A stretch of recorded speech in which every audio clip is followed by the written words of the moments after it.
Now that we've seen and used our duration and current time variables, we can go back and set up the stop, forward, and reverse functions of our control system. First, let's take a look at stop. When we take a look at the function that stop is performing for us, it's really kind of a pause, but the only thing really different about it is it pauses the video and it also rewinds the video back to its beginning point. So really, it's just a pause plus. Now, let's see if we can set up a stop function. I'll do what we did before. I need to go up to our stop button first, and we'll go ahead and add an on-click handler that calls a function. I'll set up a simple function called stop video. And of course, we need to set up our stop video function. Let me put it right down here below pause. In fact, I'll start things off by just selecting the pause function, copying it, and pasting it in right below. And we'll make that into our stop video function. Now, to get the video to stop playing, we're actually still going to use the pause function that we did before. But this time, we also want to rewind the video back to its starting point. Our current time property that we saw before tracks the time of the video, but we can also use it to set the time of the video. So what I'll do is right down below our pause statement, we'll add another statement. Now again, we're going to be manipulating the video, which we have loaded into our vid variable. So I'll start with vid. And what I'll do is call out the current time parameter. This time though, I'll set an equal sign after it, and I can set the current time to any time in the video. Now notice I can't set the current time to any negative values, nor can I set it to a time that's out past the video itself. Since I want our video to go back to the beginning, that would be a current time of 0. So I'll just set that up, add a semicolon to end the JavaScript statement, and we'll save our changes. We go back out to the browser and refresh the page, and let's see if our stop button works. First, I'll go ahead and hit play and pause. That's still working properly. I'll hit play again, and this time I'll hit stop. Notice we went back to the first frame of video, and even in the current time down here, it's indicating 0 seconds.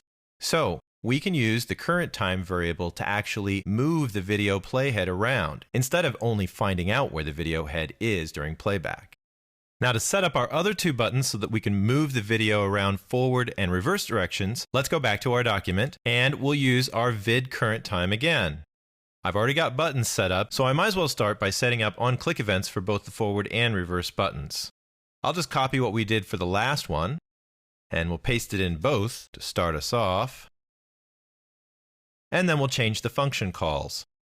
I'll change this one to forward video, or FWD, and I'll just make this REV for reverse video. For these two buttons, we're going to move the playhead either forward or backward from its current location. And we do need two functions, so let me go and set them up first. I'll use our stop video function as a start this time. We'll copy it and paste it in 2 times. And we'll change the names of the functions to match. And for both of these functions, I'm going to remove the pause function call because we don't want to stop the video playhead. We simply want to move it. Now you can see we've got vid and the current time variable. And for our stop function, we just set that equal to 0. For our forward video, we simply want to move our video forward in time quickly. So what I'm going to do is I'm going to use that operator that we saw before that increments things. That was our plus plus operator. By using it on our current time variable, we will increment that current time variable by 1, which is just like adding 1 to it. I'll put a semicolon to end that statement, and for our reverse video, we'll simply use the decrement operator, which is minus minus. And that should be all there is to it. Let's save our changes, and we'll go try it out. I'll go back to my browser and refresh, and we'll just hit play. I can use the forward button, and it actually bounces forward, and I can use the reverse button, and it'll bounce back even while the document's playing back. If we were to pause our document and use the reverse button, we can look at the current time value down below, and we can see that it's going down by exactly 1 second, and our forward button is moving it up by 1 second. So now we've got a full video control system based on our external buttons.